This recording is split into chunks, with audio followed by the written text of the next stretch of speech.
የዘወትር አክብሮታዊ ሰላምታችን በያላችሁበት ድረስ ወደ ሸገር ታይምስ ቤተሰቦች እንደምናላችሁ የሰዓቱ ዜናችን ነው ተጀመረ። አበይት ነጥቦችን አስቀድመን እናስተዋውቃችሁ። ጠቅላይ ሚኒስትር አብይ አህመድ በኢትዮጵያ የማዕድን ዘርፉ እጅግ በጥንቃቄ እንዲመራ ለማዕድን ሚኒስቴር እንደዚሁም ለክልል ባለስልጣናት ጥብቅ የተባለ ትዕዛዝ መርተዋል። ጠቅላይ ሚኒስትሩ ኢትዮጵያ ጌቶች መባል ጀምራለች ሲሉ በኢትዮጵያ የተሰሩ ግዙፍ ኢንዱስትሪዎችን በተመለከተ የሰጡትን ሀሳብ በዜናችን እንመለከታለን። የኢትዮጵያ መገበያ ብር አስደንጋጭ መዳከም ገጥሞታል እየተባለ ነው። የኢትዮጵያ መገበያ ብር ከዶላር አንጻር ከሰሞኑ የገጠመውን ውድቀት በተመለከተ የወጣውን አዲስ መረጃም ዜናችን ይመለከተዋል። በቀድሞው የሰላም ሚኒስትር ዴኤታ ታዬ ደንደዓ ላይ የመጨረሻ ውሳኔ ለማሳለፍ ፍርድ ቤት የሰጠውን ቀጠሮም በዜናችን አካተናል። ከዚህ ውጪ ህወሓት በመቀለ ከሰሞኑ ያሳለፈው ውሳኔ ህዝቡንም ፖለቲከኞችንም እጅግ አስጨንቋል እየተባለ ይገኛል። ከወደ ትግራይ ክልል የተሰሙ መረጃዎች በዝርዝር የሚደመጡ ይሆናል። የኤርትራው ፕሬዝዳንት ኢሳያስ አፈወርቂ ፖርት ሱዳን ከርመው እግራቸው አስመራን ሲረግጥ አገራቸው ጀነራል አልቡርሃን እጅግ ከባድ የተባለ ሽንፈት ገጥሞታል እየተባለ ነው። ሌላኛዋ ከተማ በጀነራል አልቡርሃን ከሚመራው ጦር ቁጥጥር ውጭ ወጥታለች እየተባለ ይገኛል። አፍላ ጦርነት የተመዘገበበትን ጉዳይ እንመለስበታለን።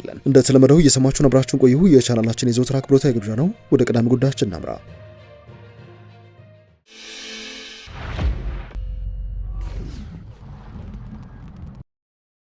ጠቅላይ ሚኒስትር አብይ አህመድ በኢትዮጵያ የማዕድን ዘርፉ በጥንቃቄ እንዲመራ ለክልል ባለስልጣናት እንደዚሁም የኢትዮጵያ ማዕድን ሚኒስቴር ጥብቅ የተባለ መመሪያ ወርደዋል። ጠቅላይ ሚኒስትሩ ኢትዮጵያ በ2026 ከአፍሪካ ቀዳሚ ኢኮኖሚ ትይዛለች ሲሉ ለብልጽግና ፓርቲ ከፍተኛ መሪዎች በሰጡት ስልጠና ላይ ሲናገሩ ተደምጠዋል። ይህ ከሰሞኑ በመደመር መንግስት እይታ የዘርፎች እምርታ በሚል ርዕስ ጠቅላይ ሚኒስትሩ ይሰጡት የነበረው ስልጠና በመንግስት መገናኛ ብዙሃን አማካኝነት ቢሰራጭም ሰፊ ተመልካች ማግኘት እንደተሳነውና የማህበራዊ ሚዲያ ሽልማት የቀጥታ ስርጭትም ጭምር ሸፍኖት እንደነበረ በተቃዋሚዎች ዘንድ ሲተነተን ተመልክተናል። የሞኖ ግን የገዢው ብልጽግና ፓርቲ ፕሬዝዳንት የሆኑት ጠቅላይ ሚኒስትር አብይ ለከፍተኛ የፓርቲው ሹማምንት ከግዙፍ የልማት እንቅስቃሴዎች እስከ 2018 ሀገር አቀፍ ምርጫ ድረስ ወሳኝ ትዕዛዞችን ሲያስተላልፉ የተስተዋሉበት መድረክ ነበረ። ጠቅላይ ሚኒስትሩ በዚህ መድረክ ላይ ከተናገሯቸው ሀሳቦች መካከል አንዱ በሚቀጥሉት 5 እና 6 ዓመታት ኢትዮጵያን ሌላ ምዕራፍ ላይ ማድረስ ይቻላል፣ ያለ ጥርጥርም ሀገሪቷ ትበለጽጋለች ብለዋል። በማከልም የምግብ ሉዓላዊነትና የሀሳብ ሉዓላዊነት ያልተረጋገጠበት ኢትዮጵያን መስራት ያስፈልጋል ሲሉም ጠቅላይ ሚኒስትሩ በዚህ ወቅት ሲናገሩ ተደምጠዋል። ከቅርስ ጋር በተያያዘም ሰፋ ያለ ሀሳብ የሰጡ ሲሆን ጠቅላይ ሚኒስትሩ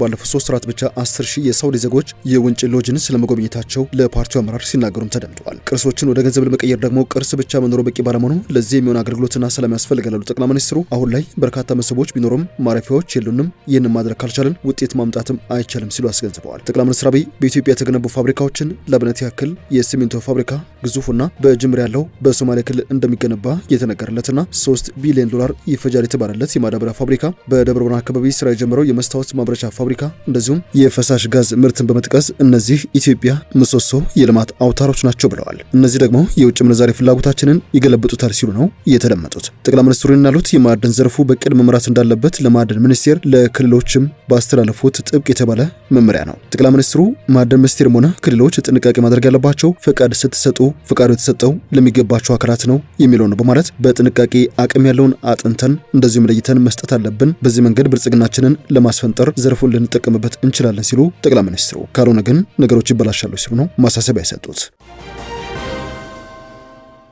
ወደ ዜናችን ሌላኛው ክፍል እናምራ። የኢትዮጵያ መገበያ ብር አስደንጋጭ መዳከም ገጥሞታል ተብሏል። የኢትዮጵያ ብሔራዊ ባንክ ባካሄደው ውጭ ምንዛሬ ጨረታ የኢትዮጵያ ብር ከአሜሪካን ዶላር ጋር ያለው የምንዛሬ ተመን በከፍተኛ ደረጃ መዳከሙ ታውቋል። ይህ ለውጥ በተለይ ባለፉት 2 ወራት ውስጥ የገበያውን መረጋጋት ለመደገፍ በተዘጋጀው የጨረታ መድረክ ላይ የሚታይ ትልቅ ጭማሪ ነው። ዛሬ ህዳር 23 ቀን በተካሄደው 11ኛው ዙር የውጭ ምንዛሬ ጨረታ ለአንድ አሜሪካን ዶላር አማካይ ምንዛሬ ተመን ብር 154 ሆኖ ተመዝግቧል። በዚህ ዙር 17 ባንኮች የውጭ ምንዛሬ ድልድል ማግኘታቸውን ካፒታል ጋዜጣ ዘግቧል። ከአንድ ወር በፊት ጥቅምት 4 ቀን 2018 ዓ.ም በተካሄደው 10ኛው ዙር ጨረታ የ1 ዶላር አማካይ ተመን 104.81007 ብር ነበር። ይህ ማለት ብሩ በአንድ ወር ጊዜ ውስጥ በአማካይ በ4.25 በመቶ በዶላር ላይ መዳከምን አሳይቷል። ከሁለት ወራት በፊት በ9ኛው ዙር ጨረታ የተመዘገበው አማካይ ተመን 138.2 ብር እንደነበር የሚታወስ ሲሆን ከዚህ ተመን ጋር ሲነጻጸር የዶላር ዋጋው በከፍተኛ ሁኔታ መጨመር በሁለት ወራት ውስጥ የ11.72 በመቶ የምንዛሬ ተመን ጭማሪ አሳይቷል ማለት ነው። የኢትዮጵያ ብሔራዊ ባንክ የውጭ ምንዛሬ በጨረታ ማቅረቡን የገበያውን መረጋጋት ለመደገፍ ያለመ ቢሆንም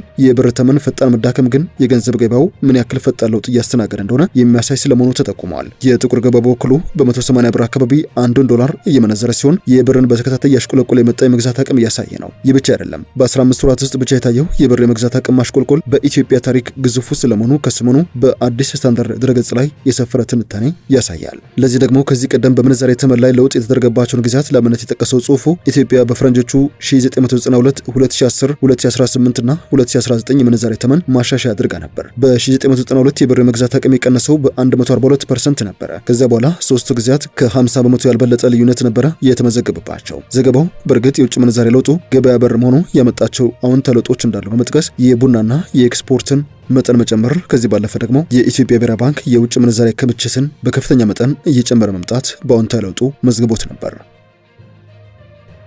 የሰዓቱ ዜናችን እንደቀጠለ ይገኛል። ህወሓት በመቀሌ ያስተላለፈው ውሳኔ ህዝቡንም የፖለቲካ ፓርቲዎችንም እጅግ አስጨንቋል ተብሏል። ህዝባዊ ወያነ ሓርነት ትግራይ 7ኛው ሀገር አቀፍ ምርጫ በትግራይ ክልል እንዲካሄድ የኢትዮጵያ ብሔራዊ ምርጫ ቦርድ የፓርቲውን ህጋዊ ሰውነት ዳግም መመለስ አለበት የሚል ቅድመ ሁኔታን በፓርቲው ቃል አቀባይ አቶ ሚካኤል አስገዶም በኩል ማቅረቡን ተከትሎ በክልሉ የሚንቀሳቀሱ ተፎካካሪ ፖለቲካ ፓርቲዎች ተቃውሟቸውን እያሰሙ ነው። ለአብነት ያክል ሳልሳይ ወያነ ትግራይና የትግራይ ነጻነት ፓርቲዎች የህወሓት እርምጃ የትግራይን ህዝብ ለተጨማሪ ፖለቲካ፣ ኢኮኖሚያዊና ማህበራዊ ቀውስ ሊያጋልጥ እንደሚችል ስጋት አለን ባይ ናቸው። ሳልሳይ ወያነ ትግራይ የህዝብ ግንኙነት ኃላፊ አቶ ብርሃን አጽባሃ ህወሓት ያስቀመጠው ቅድመ ሁኔታ ህዝቡን ለዳግም ችግር የማጋለጥ እድል ስላለው አስቸኳይ መፍትሄ ሊሰጠው ይገባል ሲሉ ጥሪ አቅርበዋል። የችግሩ የመጨረሻ ገፈት ቀማሽ ህዝቡ ነው ያሉት አቶ ብርሃን ህወሓት ህጋዊ ሰውነቱን ማስመለስ የሚችለው ኃይልን በመጠቀም ሳይሆን በህግና የፕሪቶሪያው ስምምነት ላይ በመመስረት ብቻ እንደሆነም አስረድተዋል። በተጨማሪም ህወሓት ችግር ውስጥ ነው በማለት የትግራይ ህዝብን ችግር ውስጥ ነው የሚል ይዘት ያለው መግለጫ ማውጣቱ ካለፈው ጦርነት ትምህርት አለመውሰዱን ያሳያል ሲሉም ተችተዋል። የትግራይ ነጻነት ፓርቲ ሊቀመንበር ዶክተር ደጀን መስገበው በበኩላቸው ምርጫ ከመደረጉ በፊት ከመከላከያ ሰራዊት ውጭ ያሉ የታጠቁ ኃይሎች ክልሉ ለቀው መውጣት እንዳለባቸውና መሰል ቅድመ ዝግጅቶች መደረግ እንደሚገባቸው ፓርቲያቸው ሀሳብ ማንሳቱን አስታውሰዋል። ሊቀመንበሩ ምርጫ ቦርድ ችግሮችን ታሳቢ ያደረገ ጥናት የተመሰረተበት ቅድመ ዝግጅት አድርጌያለሁ ቢልም የሚታየው ነባራዊ ሁኔታ ግን የተነገረውን አይነት አይደለም ያሉ ሲሆን ህወሓት ሀገራዊ ምርጫን ከራስ ሁሉና ጋር አያይዞ መቃወሙ ከፓርቲው ባህሪ አንጻር የሚጠበቅ ነው ብለውታል። የኢትዮጵያ ብሔራዊ ምርጫ ቦርድ ህወሓትን በ2013 ዓ.ም ኃይልን መሰረት ባደረገ የአመጻ ተግባር ላይ ተሳትፏል በሚል ከፖለቲካ ፓርቲዎች መዝገብ ላይ እንደሰረዘው የሚታወስ ነው። ከዚያ በኋላ በህዝብ ተወካዮች ምክር ቤት በአሸባሪነት ተፈርጆ ቢቆይም ከፕሪቶሪያው ስምምነት በኋላ አሸባሪነቱ ተነስቶለት በልዩ ሁኔታ በፓርቲው ዝርዝር ውስጥ ገብተዋል። በመጨረሻም የኢትዮጵያ ብሔራዊ ምርጫ ቦርድ ህወሓት ህጋዊ ፓርቲውን እንዲቀጥል ማሟላት ያለበትን መስፈርት በተሰጠው ጊዜ ገደብ አላሟላም በሚል ከግንቦት 5 ቀን 2017 ጀምሮ ከፖለቲካ ፓርቲነት ሰረዞታል። የሰዓቱ ዜናችን እየተደመጠ ይገኛል። ወደ ሌሎች ወቅታዊ ጉዳዮቻችን እናምራ። የቀድሞ ሰላም ሚኒስትር ዴኤታና የጨፌ ኦሮሚያ አባሉ ታዬ ደንደአ በዛሬው ዕለት በፌዴራል ከፍተኛ ፍርድ ቤት ልደታ ምድብ አንደኛ የህገ መንግስትና በህገ መንግስት ላይ የሚፈጸሙ ወንጀሎች ችሎት ቀርቦ ነበር። በዛሬው ችሎት ላይ የቀረቡበት ምክንያት ከዚህ ቀደም ጥፋተኛ በተባሉበትና ችሎቱ የግራ ቀኙን የቅጣት አስተያየት በሰማበት የጸና ፈቃድ ሳይኖር የጦር መሳሪያ ይዞ መገኘት ወንጀል ቅጣት ለመስማት አቃቤ ህግ ዳር 15 ቀን ባቀረበባቸው 3 ተደራራቢ ክሶች የተከሳሽ የክስ መቃወሞች በክስ ለማቅረብና ዋስትና የሚመለከት ክርክር ለመስማት ነበር።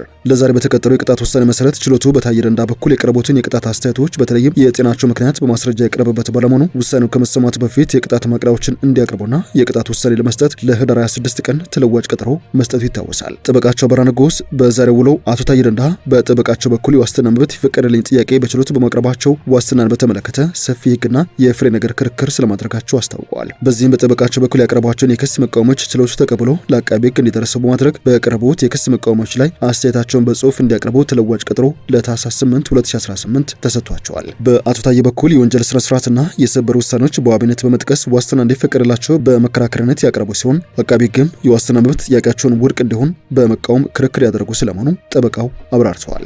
አቃቤ ህግ በመከራከሪያነት ያቀረበው ብቸኛ ምክንያት አቶ ታዬ ደንደአ በሆርን ኮንቨርሴሽን ያደረጉትን ቃለ መጠይቅ ተከትሎ ንግግራቸው ከፍተኛ ህዝብ ተቀባይነት ያገኘ በመሆኑ ይህም በዋስ ቢወጡ ይህንን ህዝባዊ ተቀባይነት በመጠቀም ወይንም በድጋሚ በመቀስቀስ መንግስትን በህዝባዊ አመጽ ለመጣል ሊንቀሳቀሱ ስለሚችሉ በእስር ሆነው መከራከር አለባቸው የሚል ስለመሆኑ ጠበቃው ገልጸዋል። በዚህም የክርክር ሂደት በሆርን ኮንቨርሴሽን ያደረጉት ንግግር ተቀባይነት ማግኘቱን ለችሎቱ ግልጽ ለማድረግ በሚል ሀሳብ በእያንዳንዱ ቪዲዮዎች የተሰጡ 1000 የሚሆኑ የተመልካቾች አስተያየቶች መመልከቱን ለችሎቱ አስታውቋል። ግራቀኙን የሰማው ችሎቱ ዋስትና ይፈቅድላቸው ወይንስ አይፈቅድላቸው የሚለውን ጉዳይ በተመለከተ ለታህሳስ 8 ቀን 2018 ተለዋጭ ቀጠሮ መስጠቱን ጠበቃ አበራ ንጉስ መናገራቸውን አሃዱ ዘግቧል።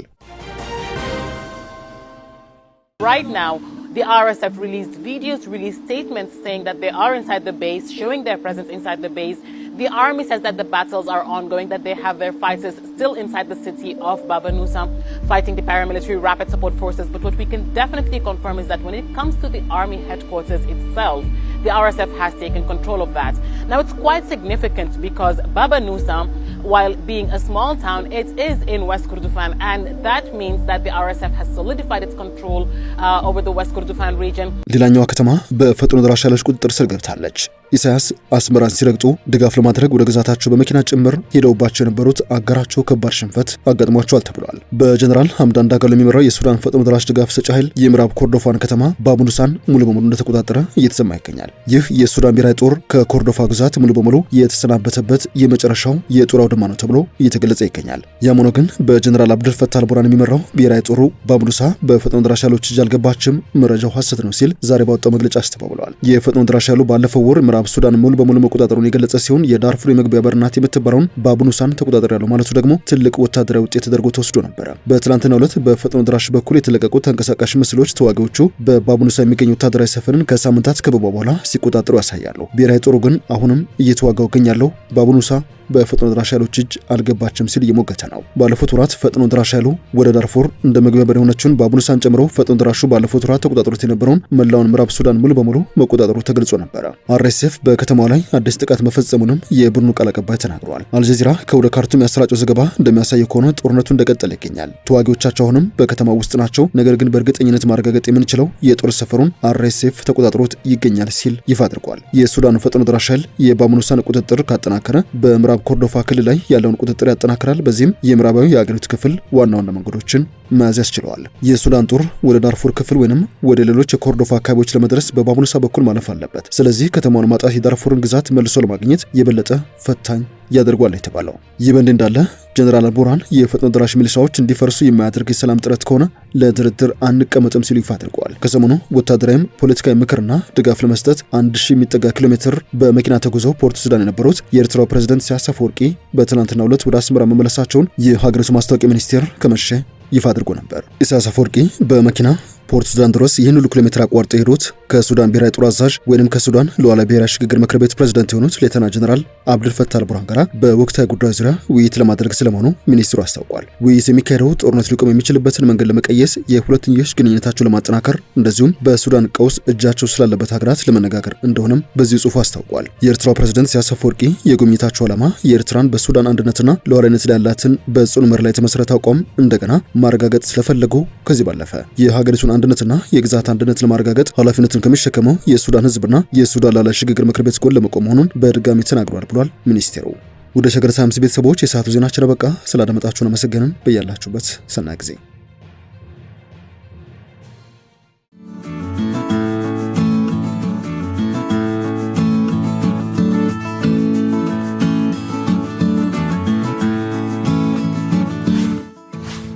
ሸገር ታይምስ ሚዲያን ሰብስክራይብ በማድረግና ደወሉን በመጫን ይከተሉን።